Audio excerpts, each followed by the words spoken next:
Hello friends, welcome to ACE UPSC. So this is the lecture video series in which we will be discussing different articles in our Indian constitution. मतलब अगर देखा जाए तो Indian constitution में जितने भी articles होंगे ना उसको आज हम एक वीडियो लेक्चर के माध्यम से पढ़ेंगे। देखो, आप लोगों ने बेयर एक्ट या फिर कोई एक इंडियन कॉन्स्टिट्यूशन का अपने मोबाइल में ऐप इंस्टॉल करके रखा होगा, पर हार्डली आप लोगों ने सारे जितने भी आर्टिकल्स होंगे ना उसको गो थ्रू किया होगा। और ट्रेंड में देखा जाए तो अभी यूपीएससी आर्टिकल्स में भी क्वेश्चन पूछना स्टार्ट कर दिया है और पीसीएस तो पूछता ही है। तो देखो, उसके लिए एक हार्ड एंड फास्ट रूल यही है कि मैं जितने भी आर्टिकल्स हैं ना उसको आपके लिए रीड आउट कर देता हूँ। आपको कुछ नहीं करना है, बस आपको उस लेक्चर वीडियो को, मतलब जो अभी मैं प्रेजेंट करने वाला हूँ ना, उसको आपको 2 से 3 बार सुन लेना है। और अगर आपके पास पीडीएफ अवेलेबल है तो उसको आप एक बार सामने रखोगे और इस लेक्चर वीडियो को सुन लोगे तो दैट्स वेरी गुड। और in case if you are not having, या फिर आप कहीं ट्रैवल कर रहे हो ना, तो आपको बस इस लेक्चर वीडियो को 1 या 2 बार सुन लेना है। अगर आप सुन भी लेते हो ना तो आपको बहुत सारा आर्टिकल आपके दिमाग में आ जाएगा। अगर आर्टिकल प्रिसाइसली नहीं भी आता है तो वो कहाँ से कहाँ बिलोंग करता है, सेंटर स्टेट कहाँ से बिलोंग करता है, उसको इलेक्शन कमीशन ऑफ इंडिया कहाँ कौन से आर्टिकल में रिलाई करेगा, कौन से पार्ट में रिलाई करेगा, वो सब का आपको अच्छा आइडिया हो जाएगा। तो चलिए स्टार्ट करते हैं। सबसे पहले हम देखेंगे अपेंडिक्स 1 में article of the constitution which is from 1 to 395, जिसमें सबसे पहले आएगा हमारा union and territories, which would be article 1 that is name and territory of union, article 2 admission और एस्टैब्लिशमेंट ऑफ न्यू स्टेट्स। उसके बाद आर्टिकल 2A जो रिपील्ड हो गया था, ये क्या था, Sikkim to be associated with union. उसके बाद article 3 that is formation of new states and alteration of areas, boundaries और नेम्स ऑफ एग्जिस्टिंग स्टेट्स। उसके बाद article 4 that is laws made under Article 2 and Article 3 to provide the amendment of first and fourth schedule and supplemental incidental and consequential matters। उसके बाद ये सब सारे word का meaning ध्यान रखोगे। देखो, मैं अगर ये सब मीनिंग का भी अगर बताना स्टार्ट करूँ ना, वर्ड का मीनिंग, तो बहुत लंबा हो जाएगा वीडियो लेक्चर। और ये एक क्रिस्प वीडियो होना चाहिए जिसमें आप एक बार में सारा आर्टिकल ध्यान रख लोगे। इसलिए मैं सारा मीनिंग तो नहीं बता पाऊंगा, बस मैं आपके लिए आर्टिकल रीड आउट कर दूंगा, ठीक है। अगर मैं नेक्स्ट वीडियो लेक्चर लाता हूँ तो उसमें मैं सारा डिस्कशन कर भी दूंगा प्रीएम्बल के साथ, ओके।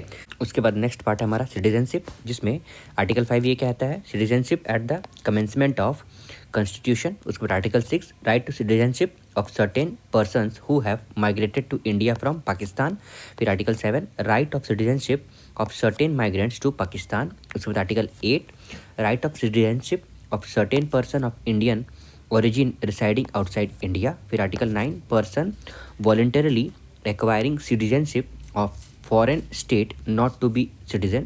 उसके बाद article 10 continuance of the right of citizenship. और आर्टिकल 11 जो लास्ट सिटीजनशिप का, वो क्या कहता है, parliament to regulate the right of citizenship by law. उसके बाद नेक्स्ट पार्ट है हमारा फंडामेंटल राइट्स, जो कहाँ से कहाँ तक चलेगा, आर्टिकल 12 टू आर्टिकल 35 तक, ठीक है। आपको ध्यान रखना है article 12 to 35, okay.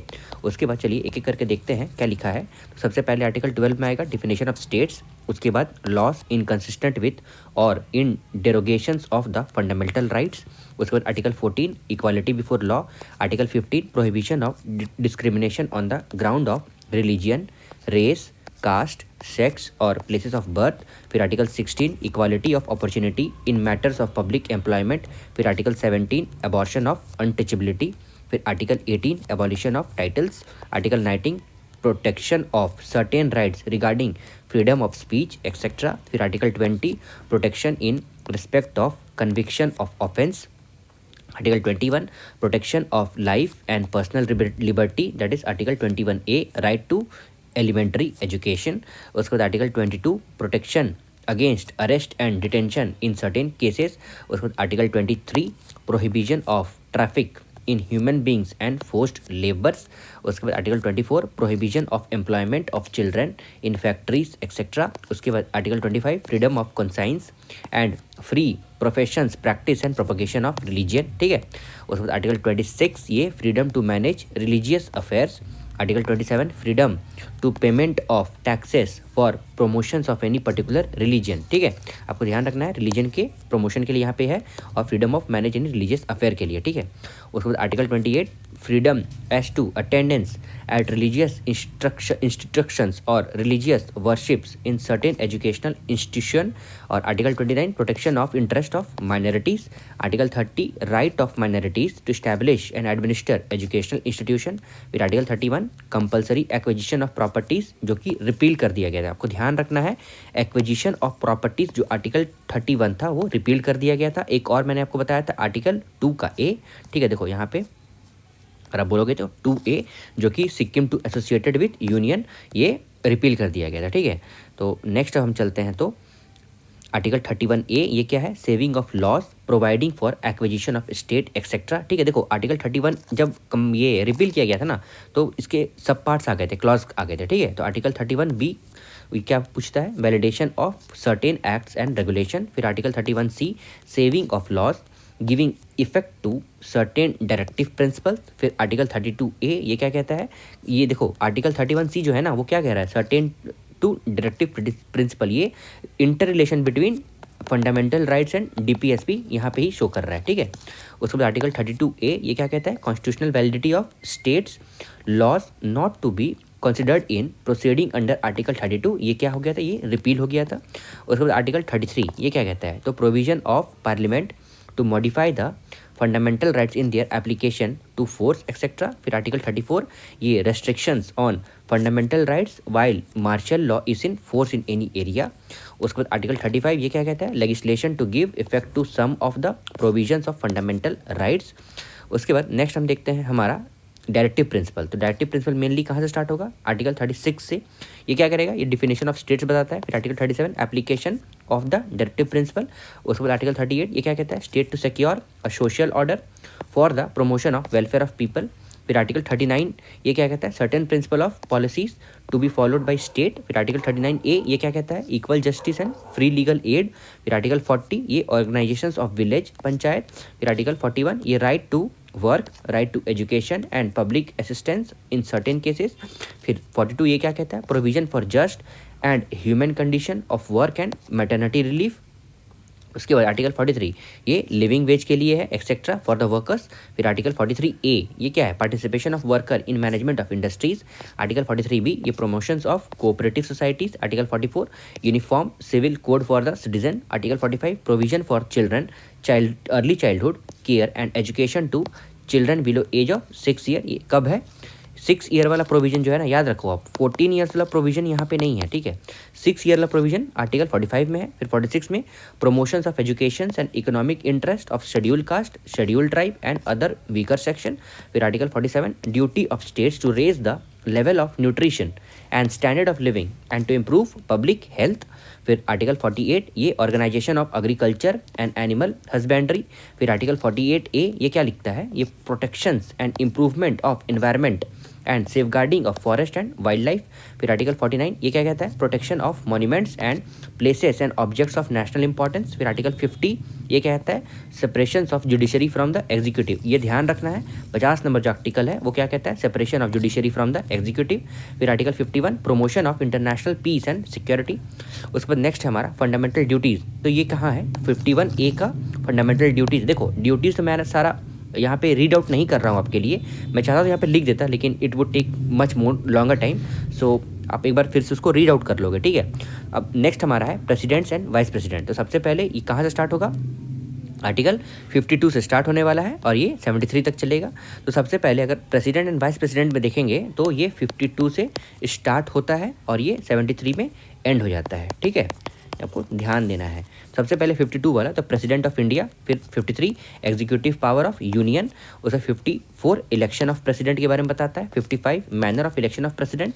56 terms of office of president. 57 eligibility of reelection. फिर 58 qualification of election as president. उसका 59 condition of president's office. 60 oath और affirmation of president. 61 procedure for impeachment of the president.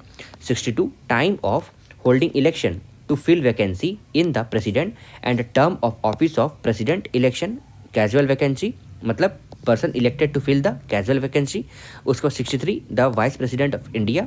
और देखो आपको ध्यान रखना है 52 से लेके 62 तक, तो 52 से 62 तक this relies for president and then after 62 that is on 63 we are starting vice president. Okay, तो the vice president of India ये आर्टिकल 63 में दिया हुआ है। फिर 64 में the vice president to be ex officio chairman of council of states. फिर 65 vice president of to act as a president और to discharge his function during the casual vacancies in the office or during the absence of president।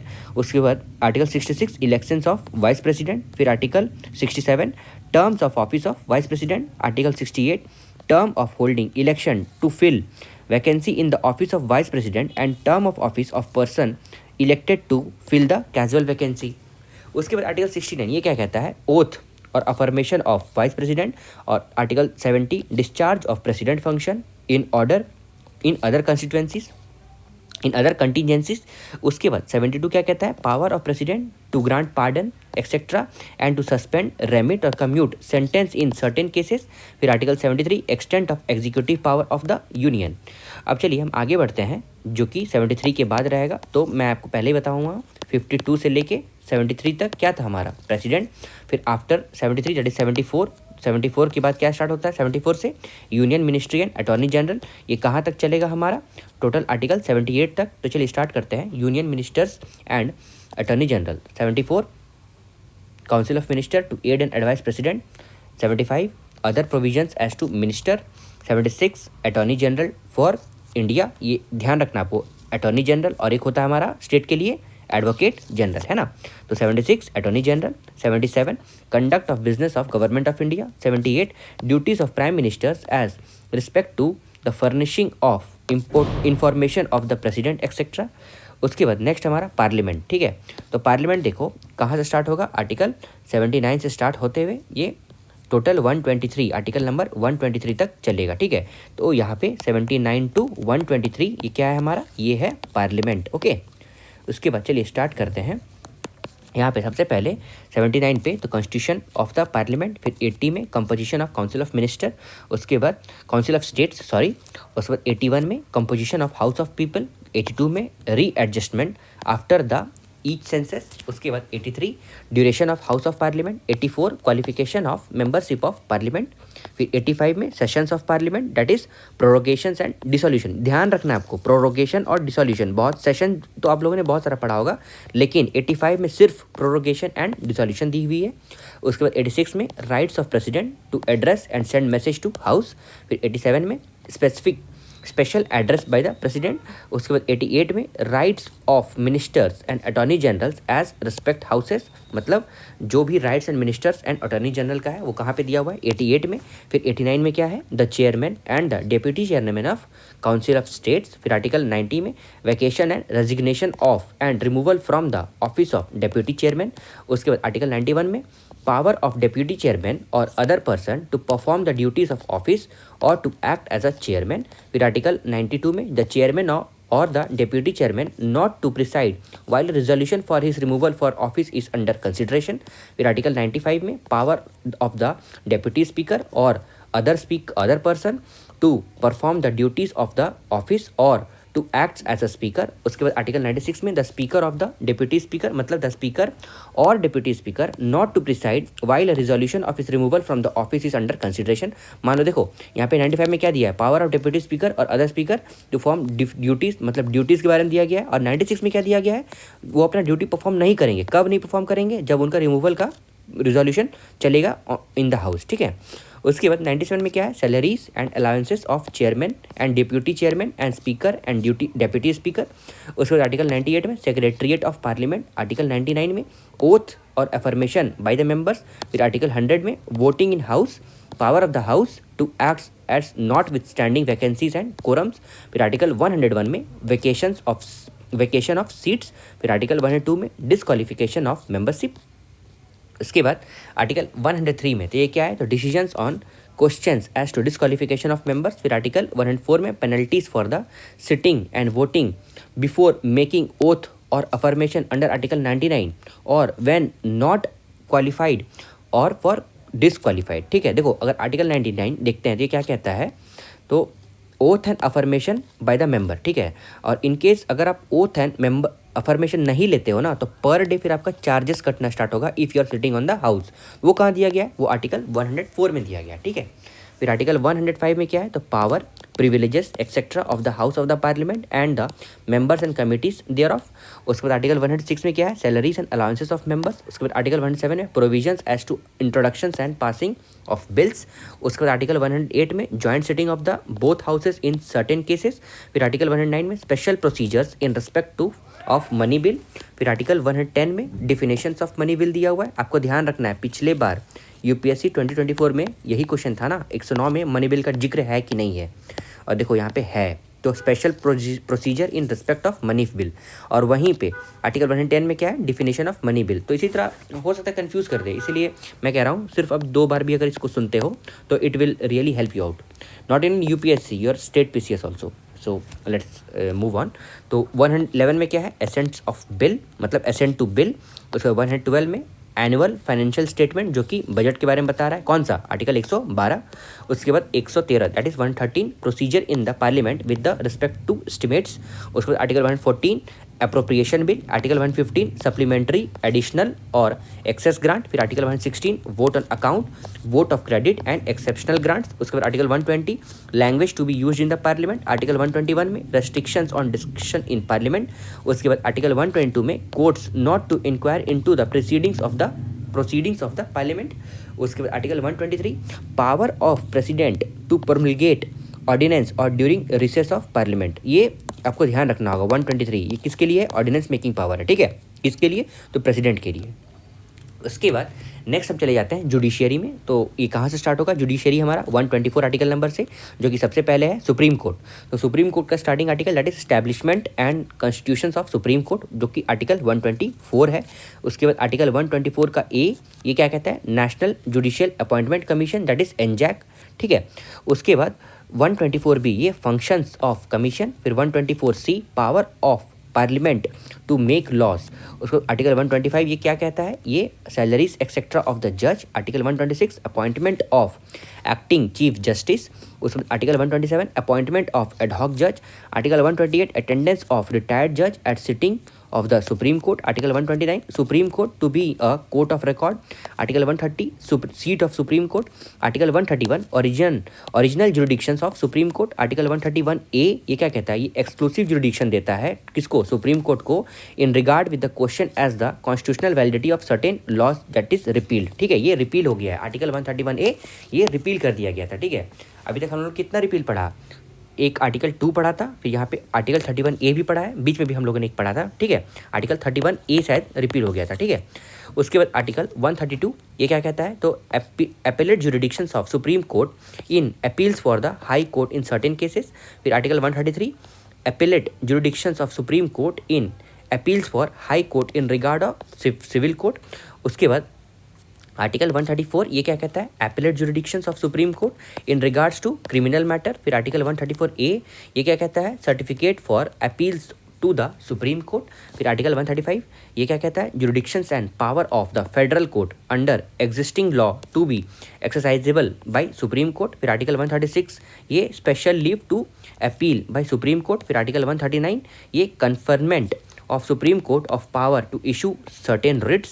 Article 139A transfer of certain cases. Article 140 ancillary power of Supreme Court. Article 141 ये law declared by Supreme Court to be binding on all the courts. उसके बाद Article 142 enforcement of decree and orders of Supreme Court and orders as to discovery etcetera. फिर article 143 ये power of president to consult supreme court, ठीक है।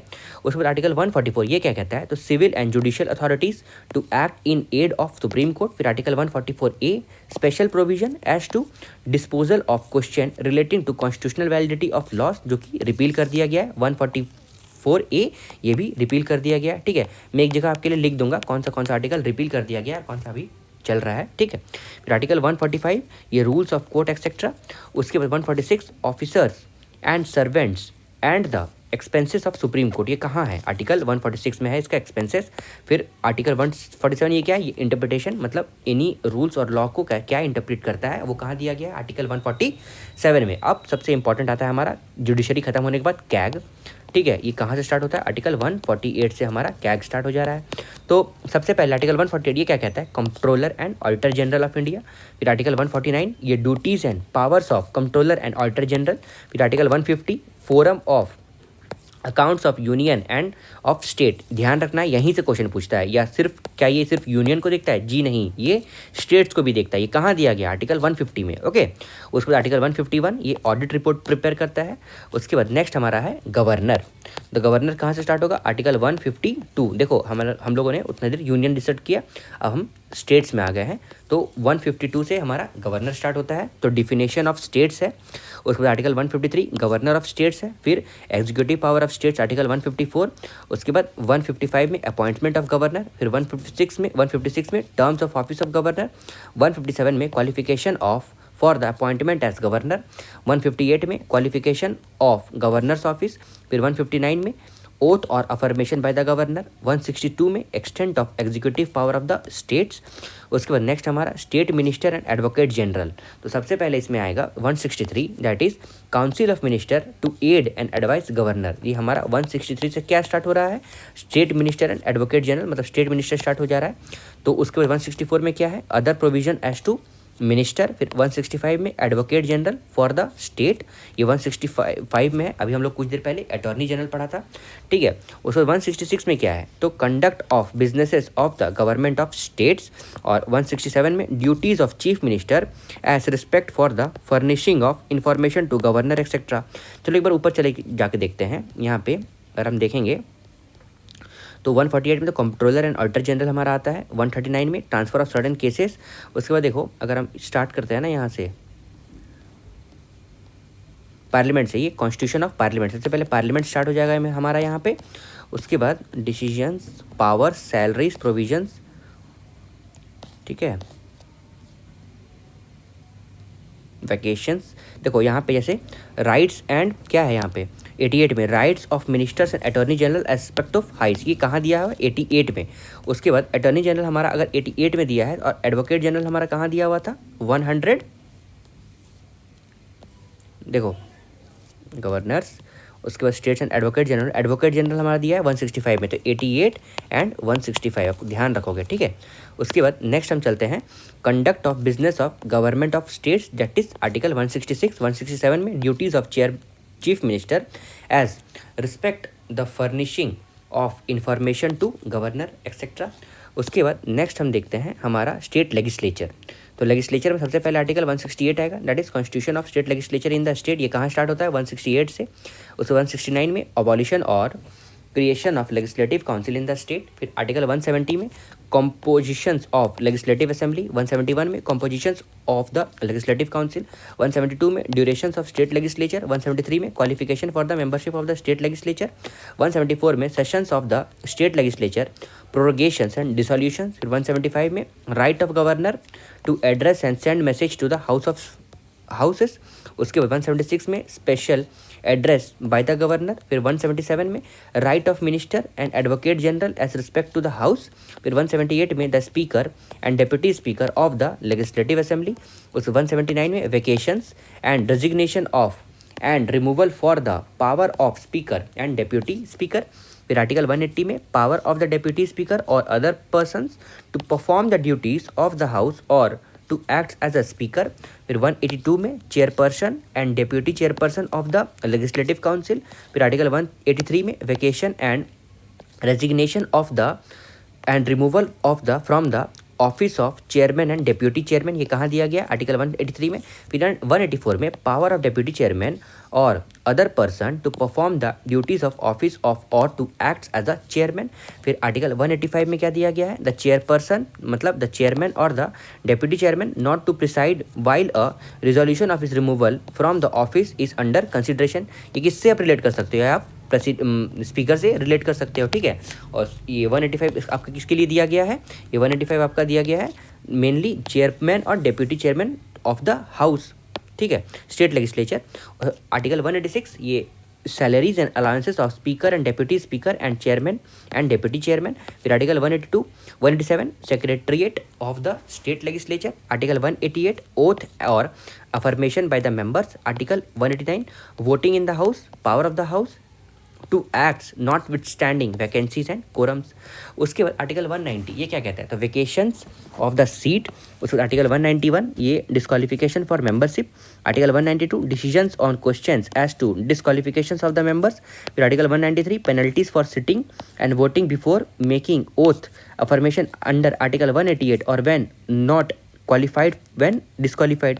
फिर article 194 ये power है, privileges है एक्सेट्रा, किसके लिए, तो house of legislature and members and committees there of.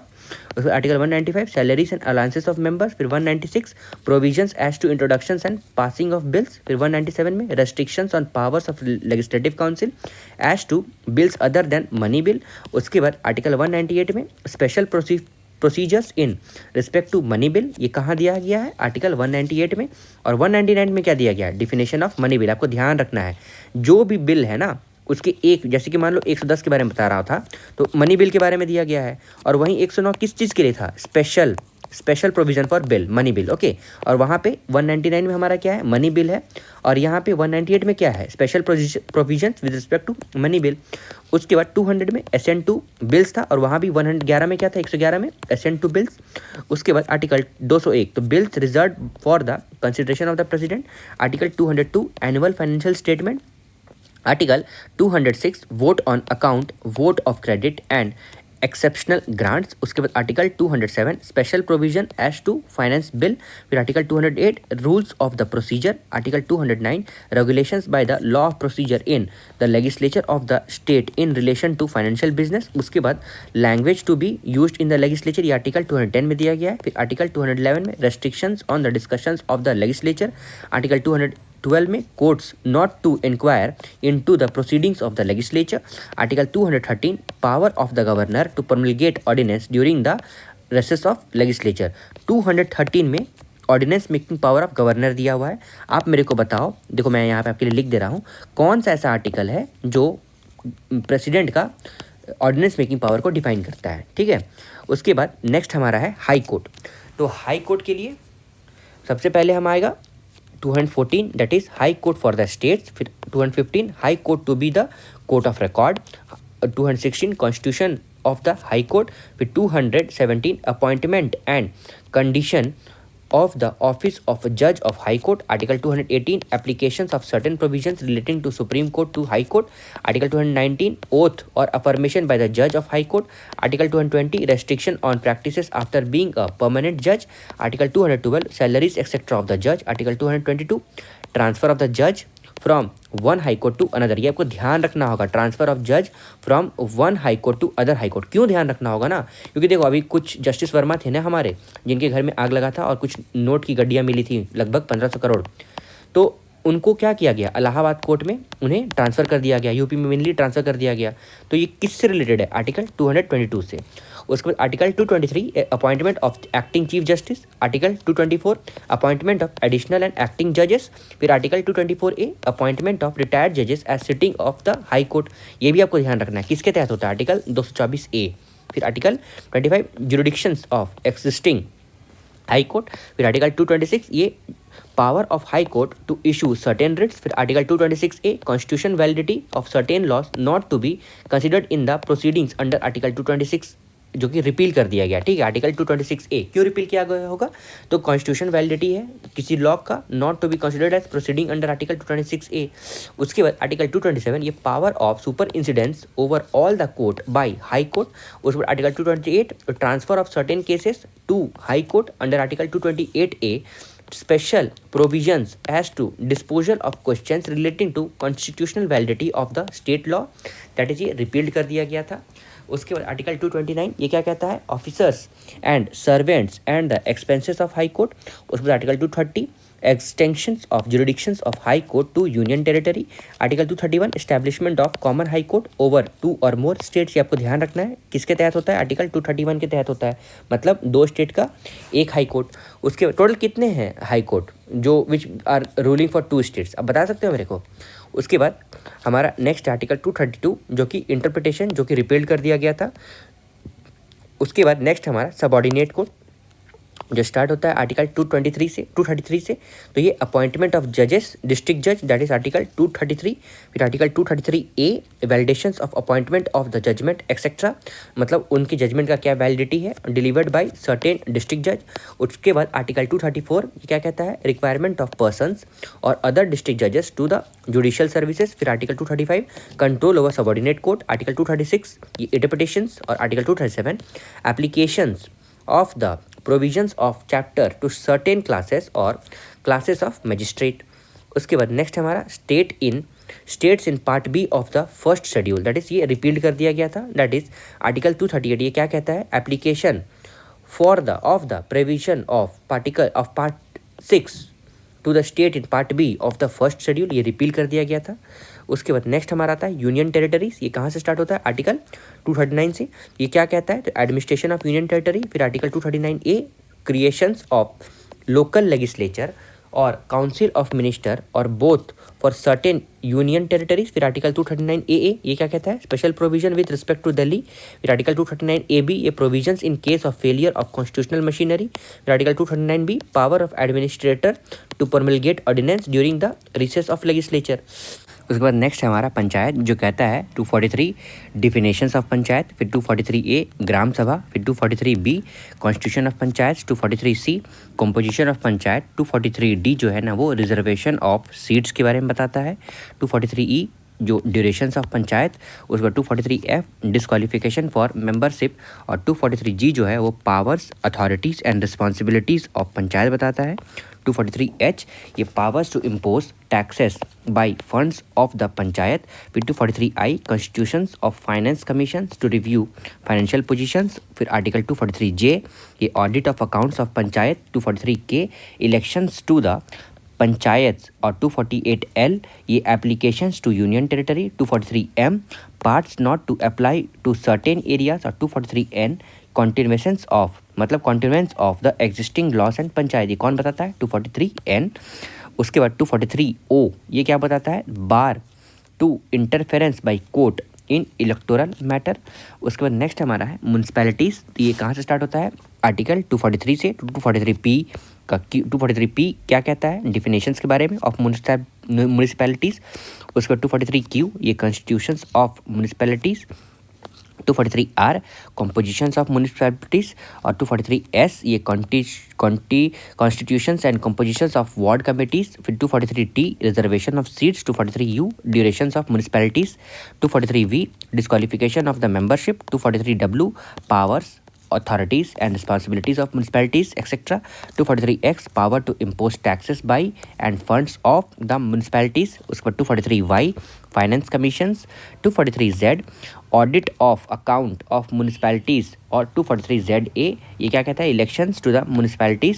243ZB applications to the union territory। और 243ZG ये क्या कहता है, bar to the interference by the court in electoral matters.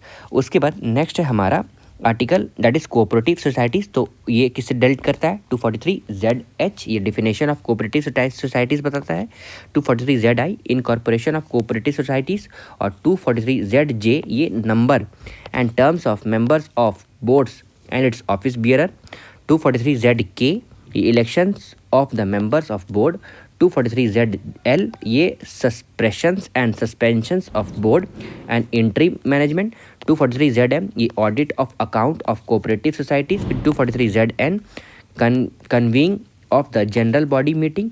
243ZO right of the members of to get the information. 243ZB result returns है। फिर 243ZQ ये offences and penalties. 243ZR ये applications to the multi state cooperative societies. 243ZS ये application to union territories. 243ZT continuance of the existing law.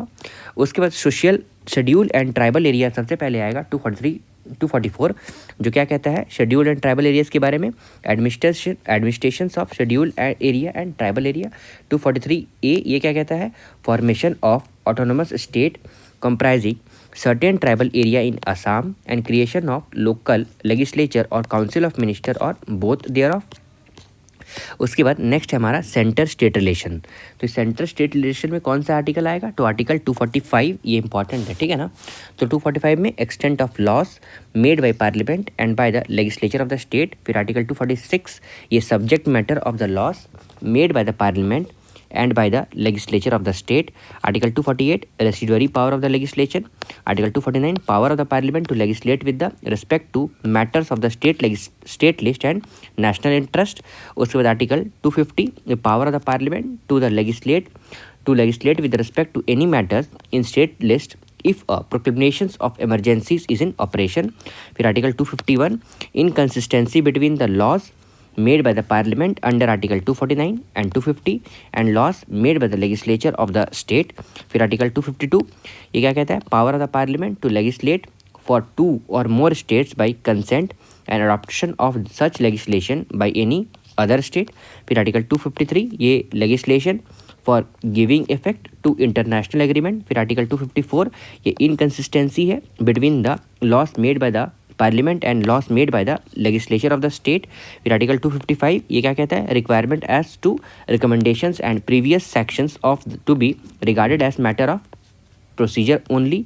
उसके बाद next हमारा centre state administration relation में. तो एडमिनिस्ट्रेटिव रिलेशन में क्या रहेगा, तो आर्टिकल 245 से सेंटर स्टेट रिलेशन स्टार्ट होता था और एडमिनिस्ट्रेटिव रिलेशन कहाँ से स्टार्ट हो रहा है, 256 से. तो 256 क्या कहता है, तो obligations of states and union. फिर 257 control of union over the state in certain cases. 257A assistance to state by deployment of armed force और अदर फोर्सेस ऑफ यूनियन, जो कि रिपील कर दिया गया था. उसके बाद आर्टिकल 258 ये क्या कहता है, power of union to confer power etcetera on state in certain cases. फिर आर्टिकल 258A ये क्या कहता है, power of the state to entrust function of the union. 259 armed force in the state in and in part B of the first schedule, ये क्या हुआ है, ये रिपील कर दिया गया है. उसके बाद आर्टिकल 260 ये क्या कहता है, तो jurisdictions of union in relation to territorial outside territories outside India. फिर article 261 public areas that is public acts records and judicial proceedings. उसके बाद नेक्स्ट है हमारा सेंटर स्टेट फाइनेंशियल रिलेशन. तो फाइनेंशियल रिलेशन में क्या है हमारा, देखो अगर आप देखते हो ना, सेंट्रल स्टेट एडमिनिस्ट्रेटिव रिलेशन था, सेंटर स्टेट रिलेशन था, फिर एडमिनिस्ट्रेटिव रिलेशन आ गया, फिर यहाँ पे फाइनेंशियल रिलेशन आ रहा है. तो एडमिनिस्ट्रेटिव रिलेशन कहाँ से स्टार्ट हो रहा है, 256 से, और वहीं पे यहाँ पे फाइनेंशियल रिलेशन 264 से. ठीक है, तो एडमिनिस्ट्रेटिव रिलेशन में दैट इज मतलब फाइनेंशियल रिलेशन में सबसे पहले इंटरप्रिटेशन आएगा, आर्टिकल 264. फिर article 265 taxes not to be imposed save by authorities of law. फिर आर्टिकल 266 ये consolidated fund and public account of India and other state. फिर आर्टिकल 267 कंटिजेंसी फंड. फिर article 268 duties levied by union but collected and appropriated by the state. फिर article 268A service taxes लेवेड by the union and collected and appropriated by the union and state, that is ये repealed हो गया है. फिर article 269 taxes levied and collected by the union but assign to the state. फिर article 269A levy and collection of the goods and service tax in course of inter state trade और commerce. उसके बाद next article 270 ये taxes levied and distributed between the union and state. फिर article 271 ये surcharge on certain duties taxes for the purpose of union. फिर article 272 ये क्या कहता है, taxes which are levied and collected by the union and may be distributed between the union and states, ये article repeal कर दिया गया था. फिर आर्टिकल 273 ये क्या कहता है, ये grant in lieu of export duty on jute and jute products. ये जूट प्रोडक्ट्स के लिए मतलब प्रिसाइज्ड है, कौन सा आर्टिकल 273. फिर आर्टिकल 274 ये क्या कहता है, prior recommendations of president required to bill affecting the taxation in which states are interested. उसके बाद आर्टिकल 275 ये grants from the union to certain states. फिर article 276 taxes on professions trade callings and employment, ये कहाँ है, article 276 में. ठीक है, उसके बाद आर्टिकल 277 में सेविंग्स के बारे में बताया गया और आर्टिकल 278 में agreement with the states in part B of the first schedule with regard to certain financial matters, ये रिपील कर दिया गया था. उसके बाद आर्टिकल 279 में कैलकुलेशंस ऑफ नेट प्रोसीड्स और आर्टिकल 299 में कॉन्ट्रैक्ट्स, आर्टिकल 30 में सूट्स एंड प्रोसीडिंग्स और आर्टिकल 282 यहाँ आ गया, आपको ध्यान रखना है. ठीक है ना, यहाँ पे डायरेक्ट 300 के बाद 282 आया है. तो expenditure defrayable by the union और states out of its revenue. उसके बाद आर्टिकल 283 सॉरी फॉर इनकन्वीनियंस, यहाँ पे देखो यहाँ पे 276 78 79 यहाँ पे डायरेक्ट 280 नहीं है, ठीक है, यहाँ पे मिस्टेक हुआ है, यहाँ पे 299 आ गया है, फिर 300 आ गया है, जबकि यहाँ पे 81 82 होना चाहिए था। तो 83 यहाँ पे क्या है, तो custody etcetera of the consolidated fund, contingency fund and money credit to the public account. फिर आर्टिकल 284 में custody of the suitors deposits and other money received by the public servant and courts. फिर article 285 में क्या है, ये exemptions of the properties of union from the state taxation. और article 286 ये क्या है, restrictions as to impositions of taxes on the sales और परचेज ऑफ गुड्स। फिर आर्टिकल 287 में exemptions from the taxes on electricity. Article 288 में exemption from the taxes by the states in respect of water और electricity in certain cases. फिर article 289 में exemptions of the properties and incomes of the state from union taxation. उसके बाद article 290 में adjustment in the respect of certain expenses and pensions।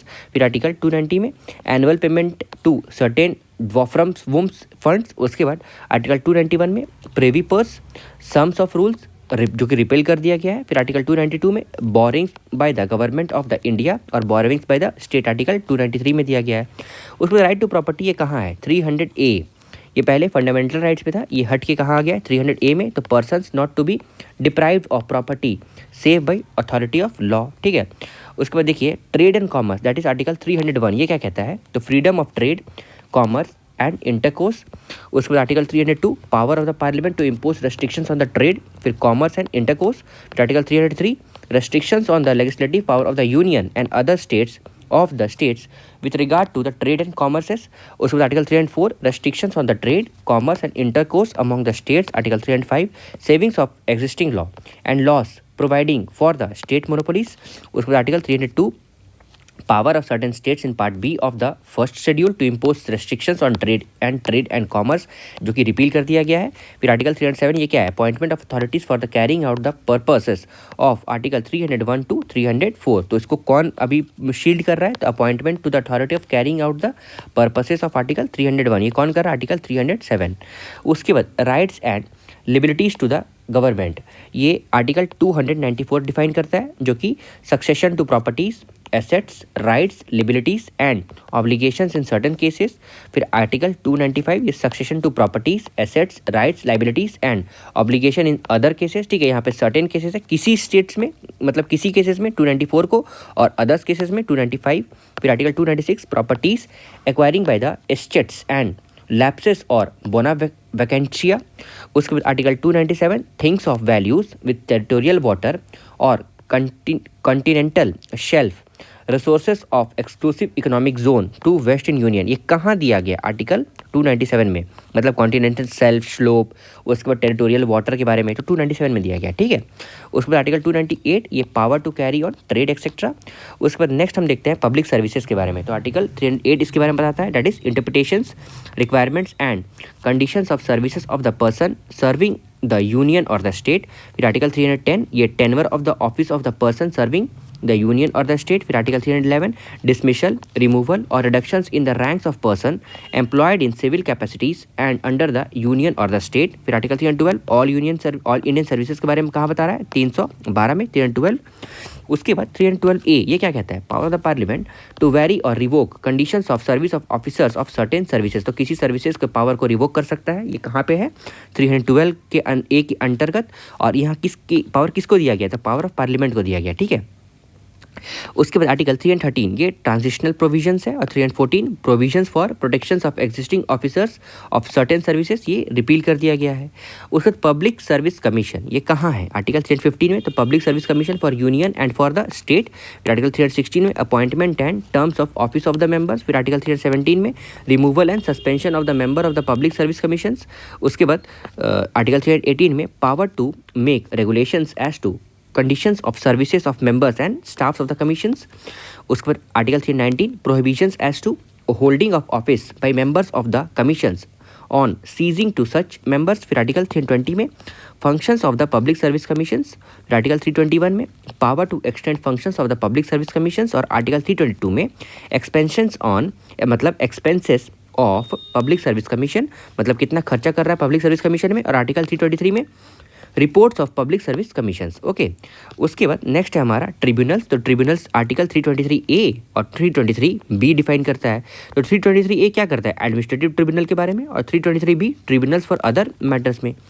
ठीक है, उसके बाद नेक्स्ट है हमारा इलेक्शंस। तो इलेक्शन सबसे पहले आएगा 324, ये इलेक्शन कमीशन के लिए है ना।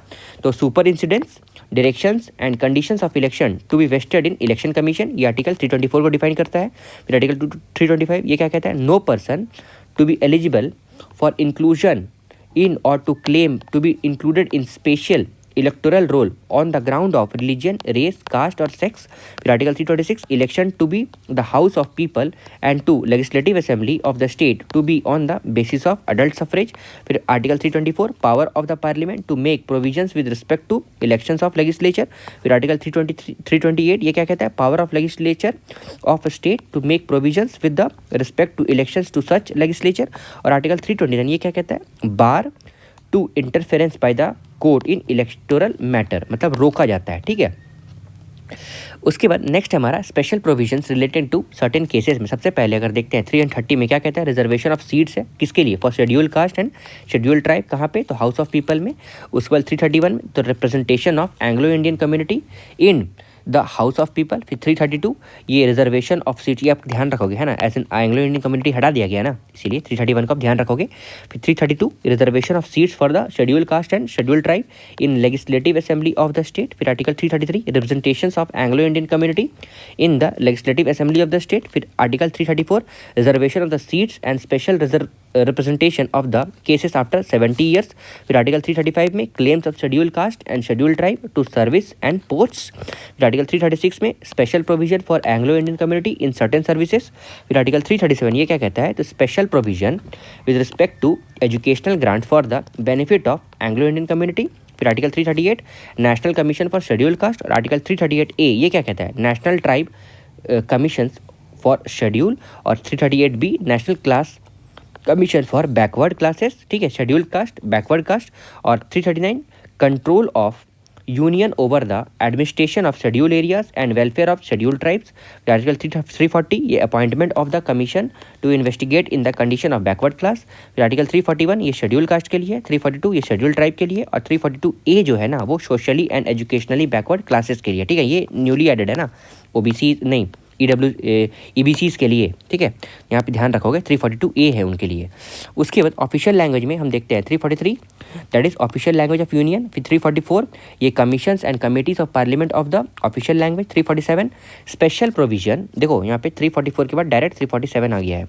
ठीक है, तो 347 special provision related to language spoken by the selections of population of the state, section of population of the state. फिर 348 language to be used in the Supreme Court and in the High Court for act या फिर for bill etc के लिए।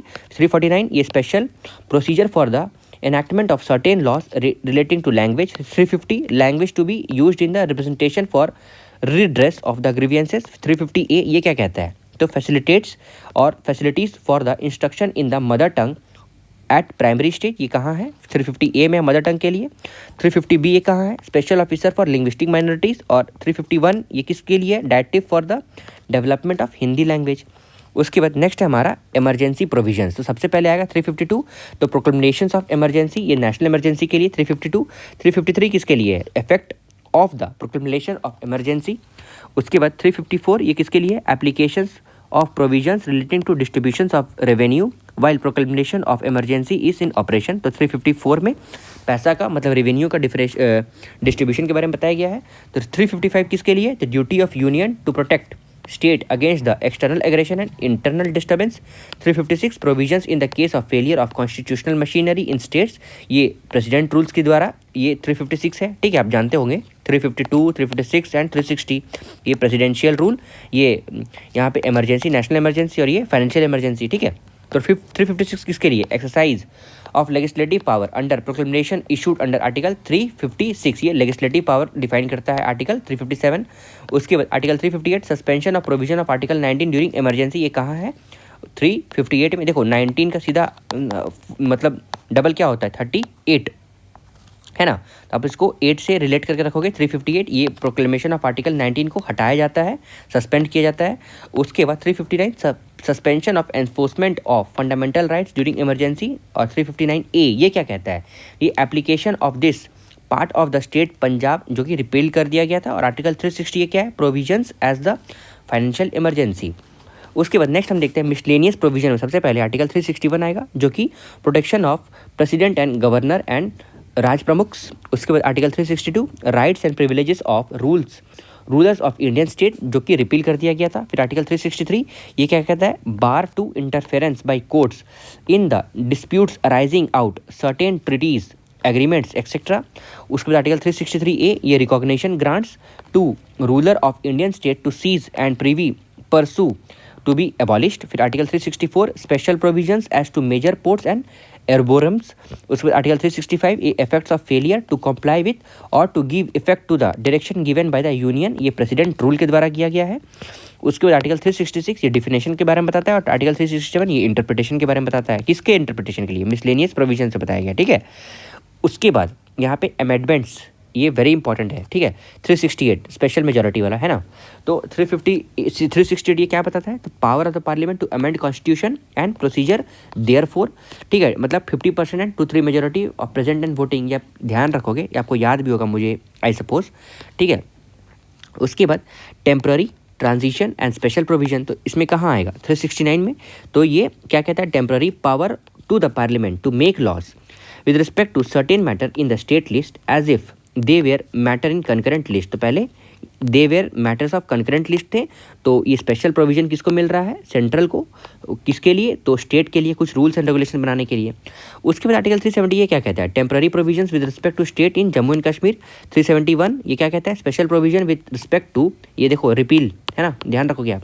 उसके बाद special provision with respect to states of Maharashtra Gujarat, that is 371A, ठीक है, गुजरात के लिए। Special provision with respect to state of Nagaland, ठीक है, याद रखना है आपको। 371A किसके लिए, state of special provision for Nagaland.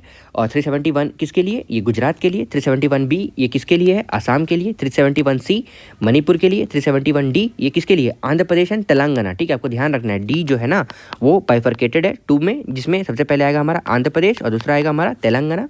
उसके बाद 371E ये किसके लिए है, आंध्र प्रदेश के लिए है। उसके बाद नेक्स्ट है हमारा 371H ये अरुणाचल प्रदेश के लिए। I ये गोवा के लिए। J स्टेट ऑफ कर्नाटका के लिए। 372 ये continuance in the force of existing law and their adaptation, ये आप ध्यान रखोगे, ठीक है ना। उसके बाद 372A ये क्या कहता है, power of the president to adapt law. 373 ये क्या कहता है, power of the president to make order in respect of the persons under the preventive detention in certain cases. 374 provisions as to जज of the federal court and proceedings pending in the federal court or before the his majesty in council. उसके बाद article 375 ये क्या कहता है, courts authorities and officers to constitute to function subject in the provision of the constitution। 376 ये क्या कहता है, provisions as the judge of high court। और 377 ये provisions as the comptroller and auditor general of India। 378 ये क्या कहता है, provisions as the public service commission। और 378A ये क्या कहता है, special provisions as the duration of Andhra Pradesh and legislative assembly, okay. उसके बाद नेक्स्ट है हमारा आर्टिकल 379 ये क्या कहता है, provisions with the as to the provisional parliament and the speaker and deputy speaker thereof, ये रिपील कर दिया गया था। उसके बाद 380 ये भी रिपील कर दिया गया, ये किसके लिए था, प्रोविजंस एज ऑफ प्रेसिडेंट के लिए। उसके बाद 381 ये भी रिपील किया गया, ये काउंसिल ऑफ मिनिस्टर के लिए और प्रेसिडेंट के लिए था। उसके बाद 382 ये भी रिपील कर दिया गया, ये legislature for the state in part A of the first schedule. 385 ये भी रिपील कर दिया गया, ये किसके लिए था, provision legislature in the state in the part B, ठीक है। देखो जो रिपील है ना वो रहने देते हैं, ओके। तो यहाँ पे आप शॉर्ट टाइटल्स और कमेंसमेंट में 393 आता है जो कि शॉर्ट टाइटल के बारे में बताता है। उसका 394 ये कमेंसमेंट के बारे में बता रहा है। 394A ये authoritative text in Hindi language, ये इंपॉर्टेंट है, ठीक है ना। अभी आप ध्यान रखोगे, शेड्यूल लैंग्वेज बहुत ज़्यादा न्यूज़ में है। उसके बाद 395 ये क्या है, ये रिपील कर दिया गया है, जो भी है ये रिपील कर दिया गया है। चलिए देखिए, ये हम लोगों ने थॉरोली जितने भी articles in our constitution of India दिया गया है ना उसको डिस्कस किया है। भले मैंने उसको सिर्फ एक ब्रीफ मैनर में बताया है, उसके अंदर जितने भी डिफिनेशन मैप या फिर उसके अंडरस्टैंडिंग्स हैं वो मैंने आपको नहीं बताया है। क्यों नहीं बताया है वो भी मैंने आपको बताया था, क्योंकि ये आपके लिए शॉर्ट नोट्स की तरह है। कि in case you are going for your examination, आप आधे घंटे में से लेकर 45 मिनट में जितने भी आर्टिकल हैं सारे को आप रिवाइज कर सकते हो। तो उसी के लिए ये लेक्चर वीडियो मैंने बनाया था। Hope you all like it and thanks.